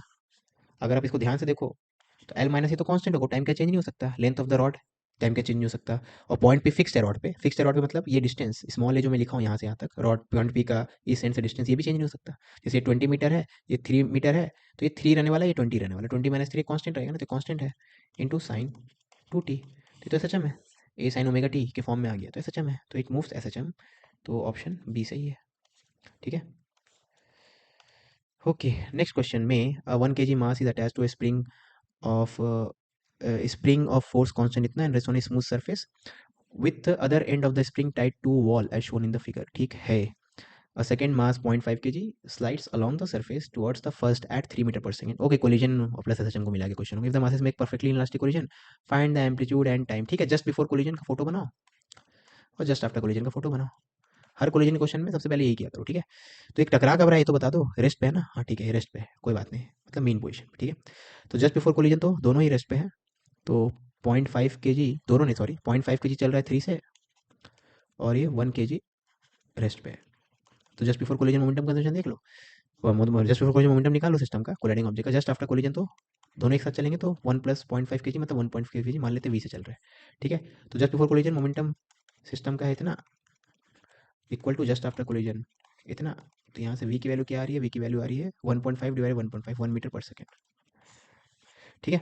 ओके, अब याद रखना है तो ये मीन पोजीशन पे, कोलिजन कहाँ पे हो रहा है, मीन पोजीशन पे, तो ये है मीन पोजीशन पे अभी भी, ठीक है ना। ये जो 0.5 टकराया 1 kg में, कहाँ पे टकराया, मीन पोजीशन में टकराया ना, और मीन पोजीशन में जो स्पीड होता है वो ओमेगा टाइम्स एम्पलीट्यूड होता है, ठीक है। तो जो वी आया है 1 वो एक्चुअली में ओमेगा इंटू ए है, तो एम्पलीट्यूड पूछा है, एम्पलीट्यूड हो जाएगा ओमेगा इंटू ए 1 के बराबर है, तो 1/ओमेगा, ठीक है। और ओमेगा क्या होता है, के बाय एम, ओमेगा होता है के बाय एम, मास कितना है 1.5, तो 1.5 डिवाइड बाय के कितना है 600, बाप रे बाप, के है 600, तो इसको कैलकुलेट करेंगे तो 15 चौको 60 ना, 1.54 जा, तो 1.5 400 आएगा, सॉरी, तो ये 1/20, तो एम्पलीट्यूड हो गया 1/20 मीटर, ठीक है, यानी सेंटीमीटर में देखेंगे तो 5 सेंटीमीटर, तो 5 सेंटीमीटर ऑप्शन दो तो है, अरे भाई तो टाइम पीरियड भी निकालना होगा, कोई बात नहीं, टाइम पीरियड के लिए मैं यहाँ पे थोड़ा सा जगह बनाता हूँ, या डायरेक्टली यहीं पे कर देता हूँ, टाइम पीरियड होता है 2π/ओमेगा, है ना, और 2π/ओमेगा मतलब यहाँ पे 1/ओमेगा तो ए के बराबर है, तो इस पर्टिकुलर क्वेश्चन के लिए 2π इंटू एम्पलीट्यूड, ठीक है, 2π एम्पलीट्यूड कितना आया था 1/20, ठीक है, ये मत रट लेना टाइम पीरियड 2π होता है, इस पर्टिकुलर क्वेश्चन में ऐसा फॉर्म आ गया, ठीक है। तो ये π/10 न्यूमेरिकली उसके बराबर आ गया, तो ये π/10, π/10 यानी ऑप्शन ए सही है। में angular frequency of oscillation of thin vertical uniform rod दे दिया है, हिंज्ड एट अपर एंड इस √n/l, तो n की वैल्यू निकालो, बेसिकली इसका एंगुलर फ्रीक्वेंसी निकालना है, ठीक है। और के वगैरह का वैल्यू दे दिया, स्प्रिंग कांस्टेंट भी दे दिया है, ठीक है। तो स्प्रिंग कांस्टेंट k/2 दिया है, तो हम लोग सबसे पहले इसको को सिंप्लीफाई करेंगे, तो ये है यहाँ पे एक स्प्रिंग है, यहाँ के स्प्रिंग है, दोनों का स्प्रिंग कांस्टेंट k/2 है ना। तो आपको पता है this will be equivalent to, ये दोनों स्प्रिंग तो एक सेंस में आपको पता है एक साथ ही काम करेंगे, एक साथ ही काम करने में मतलब क्या, जैसे मान लो आप रॉड को लेफ्ट की तरफ डिस्प्लेस करोगे, एंगुलर डिस्प्लेस करोगे क्लॉकवाइज, ठीक है, या एंटी क्लॉकवाइज, तो ये स्प्रिंग जो है लेफ्ट वाला ये खींचेगा और ये कंप्रेस होगा, राइट वाला स्प्रिंग कंप्रेस होगा, लेकिन दोनों फोर्स रॉड के एंड पे लेफ्ट की तरफ लगाएंगे, है ना। तो ये दोनों स्प्रिंग एक साथ काम कर रहे हैं, एक साथ मतलब एक दूसरे सपोर्ट कर रहे हैं, तो बेसिकली एक ही स्प्रिंग आप मान लो ये वाला, और इसका स्प्रिंग क्वेश्चन कितना मान लो के, ठीक है, तो ये this is equal to this, है ना, क्योंकि अकेला स्प्रिंग वही कर लेगा जो दोनों मिलकर कर रहे हैं, अगर स्मॉल ऑसिलेशन की बात करें तो, ठीक है। बस तो ये अपने नेचुरल लेंथ में है अभी। ओके, अब इस रॉड के लिए यही मेन पोजीशन है, क्यों, यहाँ पे आप देखो net torque about hinge zero है, हिंज के अबाउट एक ही फोर्स का टॉर्क आ सकता है एम जी। स्प्रिंग का तो नहीं आएगा क्योंकि स्प्रिंग नेचुरल लेंथ में तो स्प्रिंग फोर्स है ही नहीं। एम जी को लाइन ऑफ एक्शन देखो, हिंज से पास हो रहा है तो नेट टॉर्क जीरो है, तो मीन पोजीशन है। ठीक है, अब इस मीन पोजीशन से हम लोग रॉड को स्लाइटली डिस्प्लेस करेंगे। तो मीन पोजीशन ये डॉटेड लाइन से दिखाए थे, इसे रॉड को स्लाइटली स्लाइटली डिस्प्लेस किया है तो आपको ज़्यादा दिख रहा है तो स्लाइट। ठीक है, अब इस नए पोजीशन पे रॉड पे फोर्स लग रहा होगा के टाइम्स एक्स, जो भी डिस्प्लेसमेंट हुआ है इसका, स्प्रिंग का डिफॉर्मेशन हुआ एक्स तो के इंटू एक्स। ठीक है, और सेंटर ऑफ मास पे एम जी लग रहा होगा तो यहाँ से एम जी तो लग ही रहा है ना। अब एम जी का line of action M G के थ्रू वर्टिकल लाइन ड्रॉ करेंगे तो वो हिंज से कितनी दूर पे है, वो हिंज से है L by to sine theta. ठीक है, ये लेंथ सेंटर ऑफ मास तो हिंज से एल बाई टू पे, तो ये एल बाई टू है, ये थीटा है, तो ये डिस्टेंस सेम ही है, L by to sine theta, जो कि अप्रोक्सीमेटली आप बोलोगे L by two into theta. ठीक है, हो गया।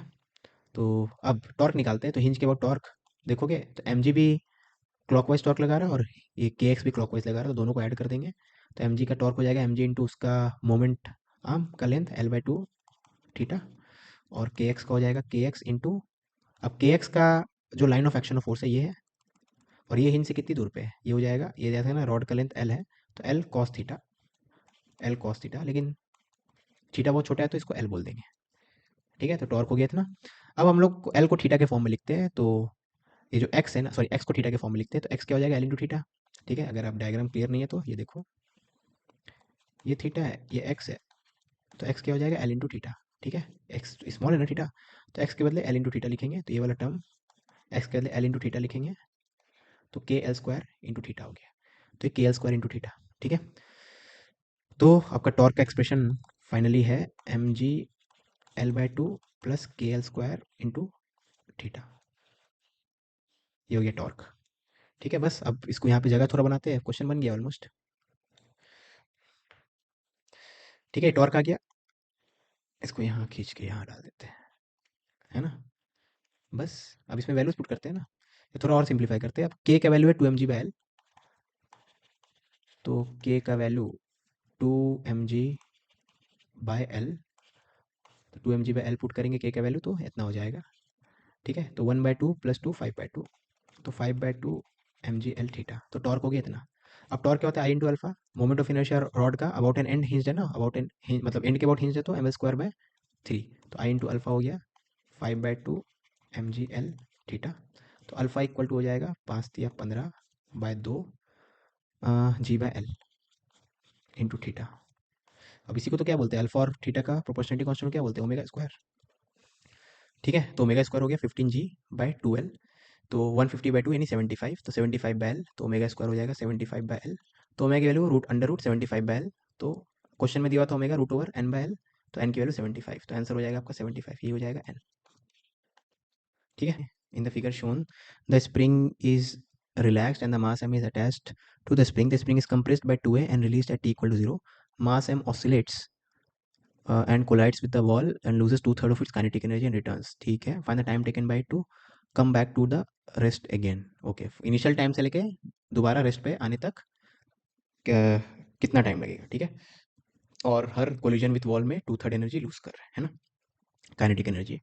ठीक है, तो पहले एक काम करते हैं हम लोग, हम्म, तो सर्कल से इस क्वेश्चन को सॉल्व करेंगे। ठीक है, तो सर्कल से मतलब कैसे, तो ये सर्कल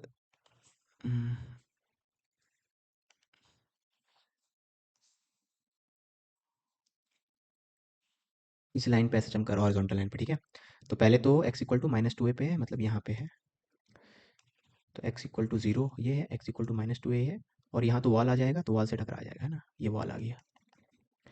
ठीक है, तो एस एच एम यहाँ से यहाँ तक जा रहा है वो, है ना। अब एस एच एम वाला पार्टिकल यहाँ से यहाँ तक जा रहा है, मतलब इसका करस्पॉन्डिंग सर्कुलर मोशन वाला अगर एक क्लॉकवाइज रोटेशन कर रहा है तो ऐसा जा रहा होगा। ठीक है, तो कितना एंगल करके पता करते हैं, है ना। अब ये क्वेश्चन में दिया हुआ था, ये है ए और ये है टू ए, तो ये सर्कल का रेडियस तो आपको एम्पलीट्यूड के बराबर लेना रहता है, तो यानी टू ए, तो ये टू ए ये ए मतलब ये 60 डिग्री, यानी ये कितना एंगल कवर किया है सर्कुलर मोशन वाला 120 डिग्री। ठीक है, तो यहाँ से लेके यहाँ तक जाने में एस एच एम वाले पार्टिकल को उतना ही टाइम लगेगा जितना टाइम लगेगा सर्कुलर मोशन वाले पार्टिकल को 120 डिग्री कवर करने में। अब सर्कुलर मोशन 360 डिग्री कवर करता है टी टाइम में, तो 120 कवर करेगा, वन थर्ड है तो टी बाई थ्री टाइम में, यानी यहाँ से A T equal to zero है, तो कोलिजन के जस्ट पहले, यानी कोलाइड कितने टाइम पे होगा टी बाई थ्री टाइम पे। ठीक है, अब स्टार्टिंग से लेके कोलिजन तक का टाइम हम लोग निकाल लिए। अब कोलिजन से लेके दोबारा जब रेस्ट पे आएगा वो तक का टाइम निकालना है, तो फिर दोनों को ऐड कर देना है, ठीक है ना। तो एक पार्ट हो गया इधर से इधर जाने का, अब टकरा के वापस आके जहाँ पे रुकेगा इसके लिए टाइम बताना है हमें, ठीक है। वो तो T/3 याद रखना। अब सेकंड वाले केस में करने के लिए हम लोग काम करेंगे पहले, तो पहले यहाँ का एनर्जी लिखते हैं। तो ये तो हो जाएगा कि यहाँ पे तो क्योंकि ये एक्सट्रीम पोजीशन है ना। याद रखना x = -2 है, किसी को नहीं पता तो x = -2 है। मैं टकराने के पहले की बात कर रहा हूँ, ठीक है। यहाँ x = -2 है, ये x = 0 है ओरिजिन, मतलब मेन पोजीशन, और ये x = a, ठीक है। तो यहाँ पे तो खाली पोटेंशियल एनर्जी होगा, तो half K 2a² equal to just before collision kinetic energy plus potential energy. और जस्ट बिफोर कोलिजन स्प्रिंग में कितने का डिफॉर्मेशन है, एक का, वही हाफ के एक्स स्क्वायर जो बोलते हैं ना। तो यहाँ से kinetic energy just before collision कितना आ रहा है, तो हाफ इंटू 4 तो 2 माइनस इतना, तो 3/2 के स्क्वायर, ठीक है। तो kinetic energy just before collision इतना हो गया। अब ये जस्ट बिफोर कोलिजन है, kinetic energy just after collision इसका 1/3 हो जाएगा, क्योंकि 2/3 लूज करना है, तो 2/3 लूज होगा तो 1/3 हो जाएगा, इसका 1/3 मतलब इतना। जो भी काइनेटिक एनर्जी था बिफोर कोलिजन उसको 3 से डिवाइड कर दो, जस्ट आफ्टर कोलिजन, कोलिजन के जस्ट बाद इतना काइनेटिक एनर्जी है, ठीक है। अब कोलिजन के जस्ट बाद इतना काइनेटिक एनर्जी है। अब कोलिजन के जस्ट बाद पोटेंशियल एनर्जी कितना है, तो potential energy just after collision तो हाफ के स्क्वायर हो जाएगा, क्योंकि अभी भी डिफॉर्मेशन स्प्रिंग में इसी पोजीशन पे है ना ब्लॉक, है ना। तो पहले ब्लॉक बस उधर जा रहा था, अब तो टकरा के इधर आ रहा है, लेकिन डिफॉर्मेशन अभी भी स्प्रिंग का यही है, ठीक है। इतना है, तो दोनों को ऐड करेंगे तो mechanical energy just after collision मिल जाएगा। तो मैकेनिकल एनर्जी इन दोनों का सम मतलब के ए स्क्वायर, तो इन दोनों का सम हो जाएगा के ए स्क्वायर। अभी जो मैकेनिकल एनर्जी होता है वो क्या होता है, हाफ के इंटू नया एम्पलीट्यूड का स्क्वायर, ठीक है। ये दिख रहा है कि नहीं, एक बार चेक कर लेते हैं। हाँ, है ना। तो जो नया एम्पलीट्यूड है वो √2 टाइम्स ऑफ ए हो जाएगा, तो आपको पता चल गया यहाँ से कि नया एम्पलीट्यूड √2 टाइम्स ऑफ ए हो गया, ठीक है। ये मिट क्यों नहीं रहा है यार।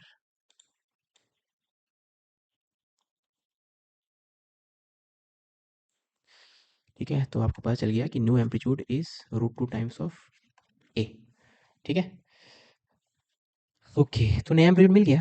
अब यहाँ से चलना स्टार्ट किया है, अब याद रखना वापस यहाँ पे आके नहीं रुकेगा। क्यों? क्योंकि यहाँ पे आके रुकता तब जब कोलिजन वॉल से कोलिजन के बाद मैकेनिकल चेंज नहीं होता, लेकिन मैकेनिकल तो घट रहा है ना, इसलिए कहीं पास में आके रुकेगा। बेसिकली डिक्रीजिंग, जितना बार वॉल से टकराएगा उतना बार एम्पलीट्यूड घटता जाएगा, ठीक है। तो ये √2a हो गया, ठीक है। तो अब फिर से नया सर्कल बनाते हैं, क्योंकि एम्पलीट्यूड चेंज हो गया, सर्कल चेंज करना पड़ेगा। तो ये नया सर्कल है ना, दीवार से चलना स्टार्ट किया यहाँ से, ठीक है, और यहाँ पे आके रुका। तो ये वाला टाइम हमें पता करना है ना। ये मेन पोजीशन है, ये ए है, तो ये x = 0, ये x = a, ठीक है। तो ये x = a है, ये वाला पॉइंट है ना। और एम्पलीट्यूड कितना है, a डैश, ठीक है। तो अब एसएचएम वाले पार्टिकल को यहाँ से यहाँ तक आना है, मतलब सर्कुलर मोशन वाले को इतना एंगल कवर करना है, तो एंगल पता करते हैं, ठीक है। उसके लिए ये लेंथ का जरूरत पड़ेगा जो कि है ए, ये लेंथ का जरूरत पड़ेगा जो कि है a डैश, और a डैश कितना है √2a। तो ये √2a, ये a है, मतलब ये कितना है 45, तो ये हो गया 45। यानी सर्कुलर मोशन वाला पार्टिकल याद रखना इतना एंगल कवर किया था, तो 135 कवर किया, क्योंकि ये 45 है। तो सर्कुलर मोशन वाले को 135 कवर करने में कितना टाइम लगेगा, 360 में टी लगता है, तो 135 में 135t/60, तो 135t/360 इतना टाइम लगेगा, ठीक है। तो यहाँ पे देखो, जब स्टार्टिंग से शुरू हुआ था तो यहाँ से यहाँ तक में t/3 लगा था, और वापस यहाँ से जहाँ पे भी रेस्ट पे है उसके लिए इतना लगा, तो टोटल टाइम हो जाएगा t/3 प्लस दिस 135/360, है ना। तो पूरा को लिखना है अगर, तो मैं इसको मिटा देता हूँ, ये दोनों रेफरेंस के लिए रहने देते हैं। कुछ मुझे और समझाना पड़ा तो इसलिए, लेकिन कैलकुलेशन वाला पार्ट तो मिटा ही सकते हैं हम लोग। तो टोटल टाइम हो जाएगा 135/360, कितना होता है 360/135 0.633, मतलब 7/3 ना, 8/3, तो ये 8/3t, 3t/8, तो ये वाला चीज़ है 3t/8, और ये वाला चीज़ है t/3। अब टाइम पीरियड निकालते हैं। पहले टाइम पीरियड होता है 2π√m/k, और m/k का वैल्यू दिया है 12/π, तो हो जाएगा 24 सेकेंड, है ना। तो यहाँ 24 पुट करेंगे, तो 24 इंटू ये तो 9 हो जाएगा, और यहाँ 24 पुट करेंगे तो 8 हो जाएगा, तो 9 8 17, तो सेकेंड्स में अगर पूछा होगा तो 17। तो find the time taken to come back, ठीक है, इन सेकेंड्स बोलना चाहिए था इस क्वेश्चन में, ऑफ कोर्स। ओके, तो 17 हो जाएगा इसका आंसर, 17, ठीक है। ओके, नेक्स्ट क्वेश्चन में, अ 50 centimetre long wire of mass 20 gram supports a mass of 1.6 kilogram as shown in the figure. Find the first overtone frequency of the portion of the string between the wall and the पुली, ठीक है, first overtone. तो ये तो string fixed at both and है, ये and भी fix है, ये एंड भी फिक्स है, तो string fixed at both and का फर्स्ट ओवरटोन बोला है, ठीक है। तो string fixed at both and के लिए फ्रीक्वेंसीज क्या क्या होता है, ये सब होता है। तो फर्स्ट ओवरटोन मतलब फंडामेंटल के जस्ट नेक्स्ट वाला है ना, नेक्स्ट हायर वाला। तो ये हो जाएगा, ये निकालना है हमें, 2f0 निकालना है, ठीक है। तो 2 टाइम्स f0, f0 कैसे निकालेंगे, c/12, ठीक है। तो 2 2 कट गया, हमें c/l निकालना है, ठीक है। अब c निकालने के लिए हम लोग पहले c निकाल लेते हैं t/म्यू करके।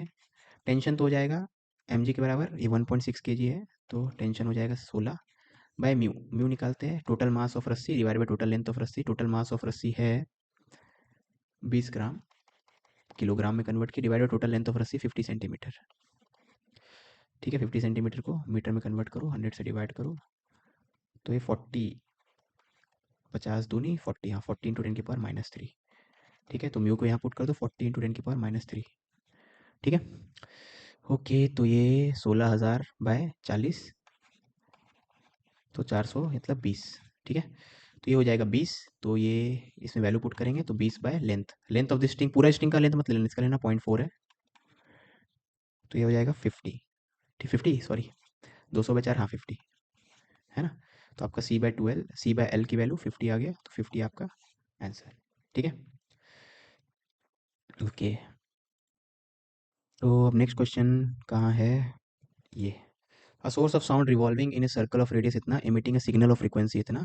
फिर से ये क्वेश्चन आप स्किप कर सकते हो अगर आप जेई 2025 के लिए देख रहे हो, क्योंकि ये डॉपलर इफेक्ट ऑफ साउंड से रिलेटेड है, जो कि सिलेबस का पार्ट नहीं है, ठीक है। It completes one revolution in π/2 seconds if the difference between maximum and minimum frequencies of signal heard at a point 30 metre from the centre of the circle is 25/7p, find p, ठीक है। तो source of sound is revolving in a circle, तो एक circle बनाओ, इसमें एक source of sound घूम रहा है और फिर इसका रेडियस कितना है 5 मीटर, सिग्नल का फ्रीक्वेंसी इतना, it completes one revolution in π/2 seconds, ठीक है। तो टाइम पीरियड आपको दे दिया है π/2 seconds। ओके, मिनिमम और मैक्सिमम फ्रीक्वेंसी हट at a point 30 meter away from the center, तो सेंटर से 30 मीटर दूर, तो ये सेंटर से 30 मीटर दूर, तो इस पॉइंट पे मिनिमम कब सुनाई देगा, मिनिमम सुनाई देगा जब, देखो मिनिमम मैक्सिमम के लिए टेंजेंट ड्रॉ करो हमेशा, ठीक है। और क्यों बताता हूँ मैं इसका रीज़न। तो टेंजेंट मैंने ड्रॉ कर दिया, ठीक है। टेंजेंट कैसे पता चलेगा, रेडियस के साथ 90 डिग्री, रेडियस के साथ 90 डिग्री, है ना। अब जब ये सर्कुलर मोशन वाला यहाँ पे होगा, तब तो अवे जा रहा होगा, तो सर्कुलर मोशन वाला यहाँ पे होगा, अवे जा रहा होगा, और यहाँ पे होगा तो टुवर्ड्स जा रहा होगा, ठीक है। तो अवे जाने का मतलब इस पॉइंट से सबसे तेजी से दूर इसी पॉइंट पे हो रहा होगा, क्योंकि इसका पूरा का पूरा वेलोसिटी इस पॉइंट से अवे है। बाकी किसी पॉइंट पे देखोगे तो पूरा का पूरा वेलोसिटी अवे नहीं है, जैसे यहाँ पे आप देखोगे ये ज्वाइनिंग मतलब पोजीशन वेक्टर है अभी, तो इस पोजीशन वेक्टर के अपोजिट नहीं है अभी, ठीक है।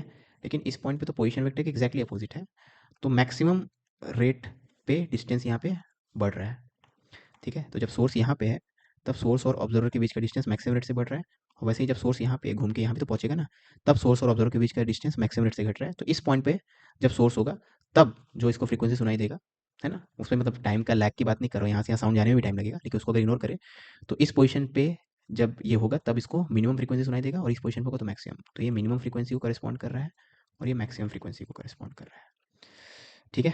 बस अब फॉर्मूला पुट करते हैं, तो मिनिमम फ्रीक्वेंसी क्या होगा देख लो। तो मिनिमम फ्रीक्वेंसी होना चाहिए actual frequency into speed of sound in the medium, तो difference between minimum and maximum ना, ठीक है।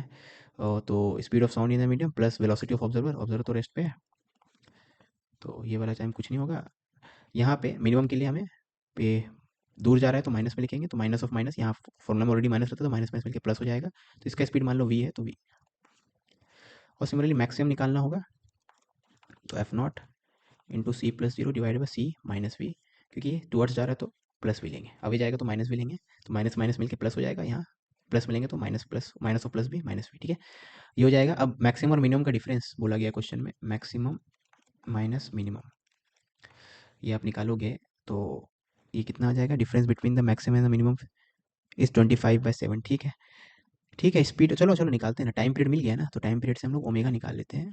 ओमेगा होगा आपका, टाइम पीरियड होता है 2 पाई बाय ओमेगा, तो 2 पाई बाय टाइम पीरियड, तो ये π/2 है ना, तो 4 है ना, तो ओमेगा आ गया 4 रेडियन पर सेकेंड, तो वी हो जाएगा, तो सर्कल में चल रहा है तो V equal to omega R होगा, ओमेगा 4 है, रेडियस 5 था ना, हाँ तो 5 चौक 20, ठीक है, तो बस 20 पुट करो यहाँ पे। तो फ्रीक्वेंसी था ओरिजिनल 320, तो 320 पुट करो, तो इसका वैल्यू मैं कैलकुलेट करूँ 320।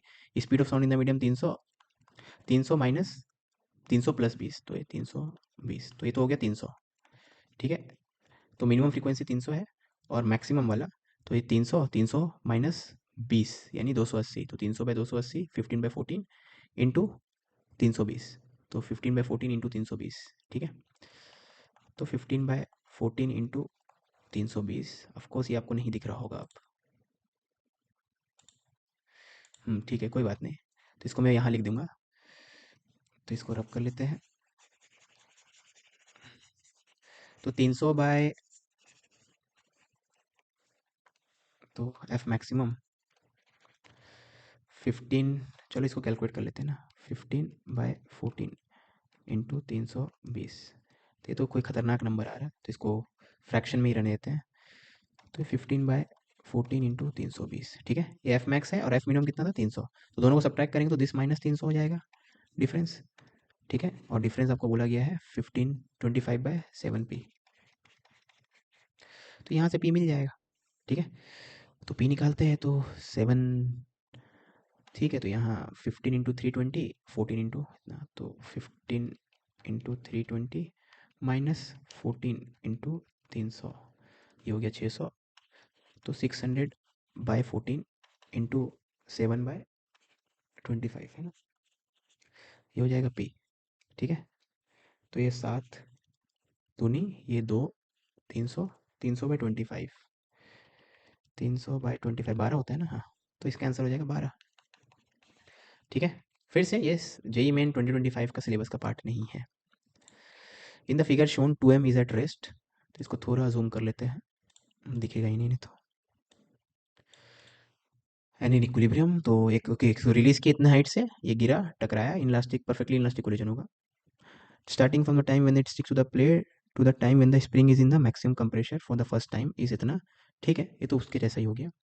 ठीक है, पार्टिकल स्टिक्स हो गया है ना। ठीक है, तो इसको वापस से छोटा कर लेते हैं। ठीक है, इनफैक्ट इसको अब यहाँ रख देते हैं, या यहाँ रख देते हैं, नहीं यहीं रखते हैं, यही ठीक है। ओके, तो एम हाइट, एम को इतना हाइट से रिलीज किए, टकराएगा इन परफेक्टली, तो जस्ट बिफोर कोलिजन इसका स्पीड रहेगा mgh√/2gh, और इसका स्पीड 0 है, तो m का स्पीड इतना है और 2m का स्पीड 0 है, ये जस्ट बिफोर कोलिजन है। और जस्ट आफ्टर कोलिजन 3m जो है वो v से जा रहा है ना। तो मोमेंटम कंजर्वेशन लगाओ पहले, तो इसका मोमेंटम इतना, इसका 0 should be equal to, just after collision momentum है 3mv, तो v की वैल्यू 1/3 ऑफ √/2gh, तो इसका वैल्यू पहले निकाल लेते हैं, 1/3 ऑफ √/2gh, h है 4.5 mg/k, 4.5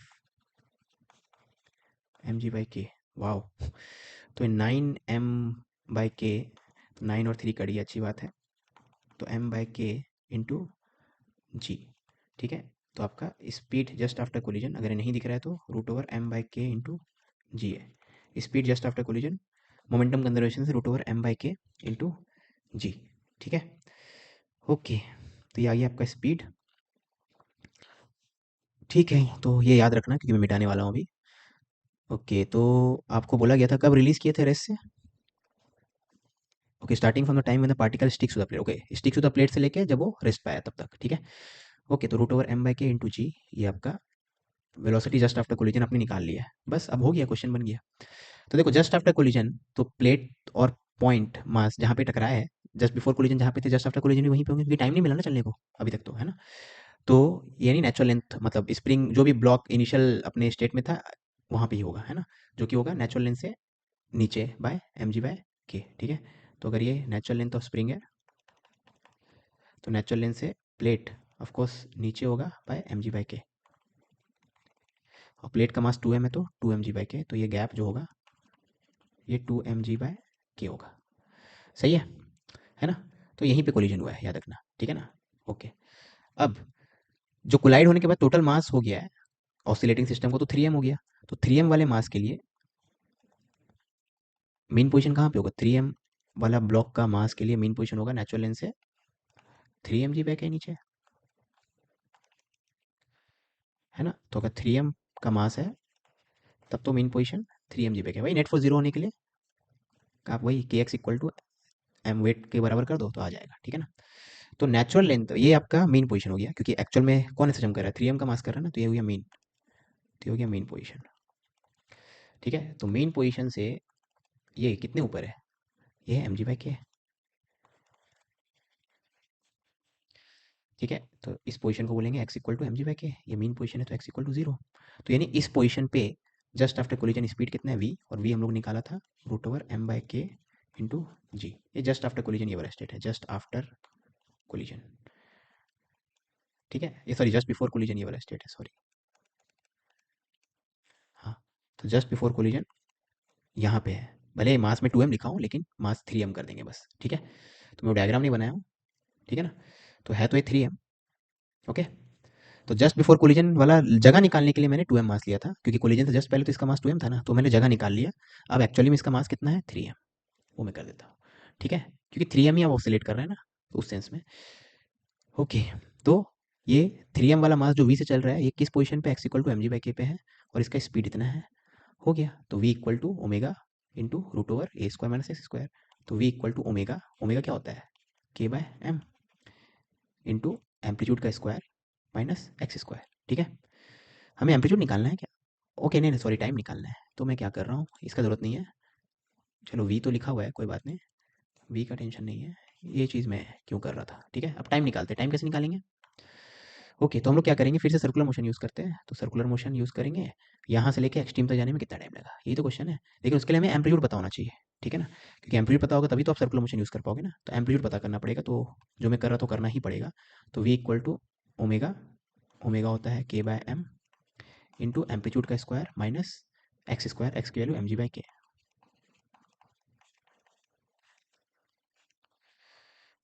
ठीक है। तो चलो इसको कैलकुलेट करते हैं। तो रूट, अबे ये कुछ यूनिट में मैंने गलती की है क्या, ओमेगा होता है K by M, omega speed होगा, ओमेगा, ओके जी भी तो है ना, हाँ, कोई टेंशन नहीं है। मैं सोचा जी क्यों नहीं, डायमेंशन मैच नहीं कर रहे थे, एम बाई के थे, के बाय एम था, कोई टेंशन नहीं है। तो ये एम जी बाई के हो जाएगा और रूट थ्री आ जाएगा, है ना, 3m इंटू एम रूट, यहाँ रूट थ्री तो नहीं है तो बस रूट थ्री हो जाएगा, root m m ji by k is equal to a square minus, ठीक है, बाई के।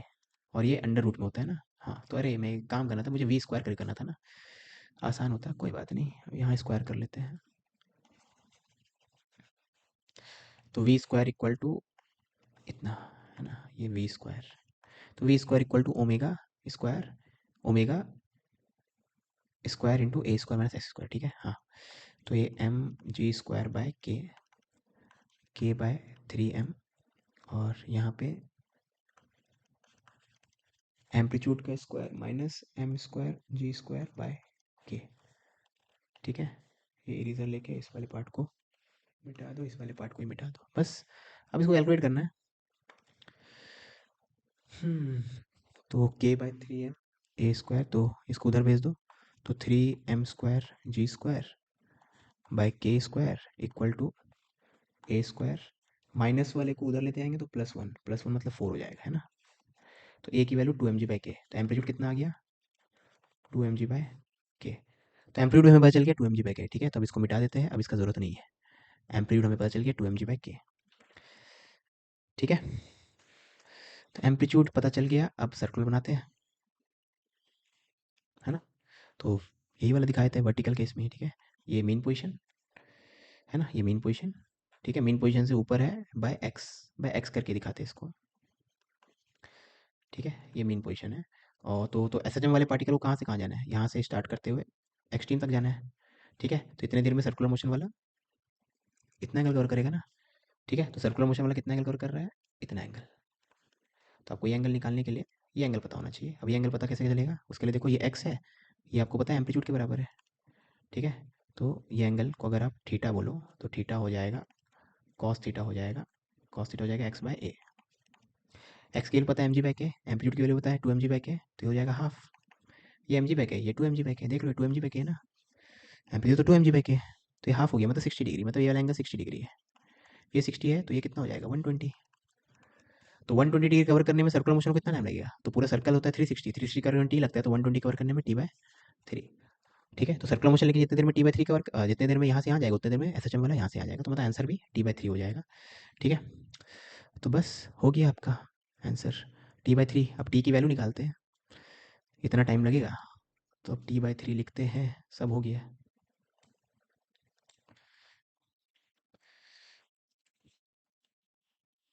किधर गया ये, भाग क्यों जा रहा है? तो टी/3, तो टी/3 हो जाएगा 2 पाई/3, टाइम पीरियड क्या होगा k/m, है ना? बस अब वैल्यू पुट करो। For the first time is this, तो इनके हिसाब से ये आंसर होना चाहिए 2 पाई बाय मतलब m/ak। तो a की वैल्यू निकालनी है आपको, ठीक है?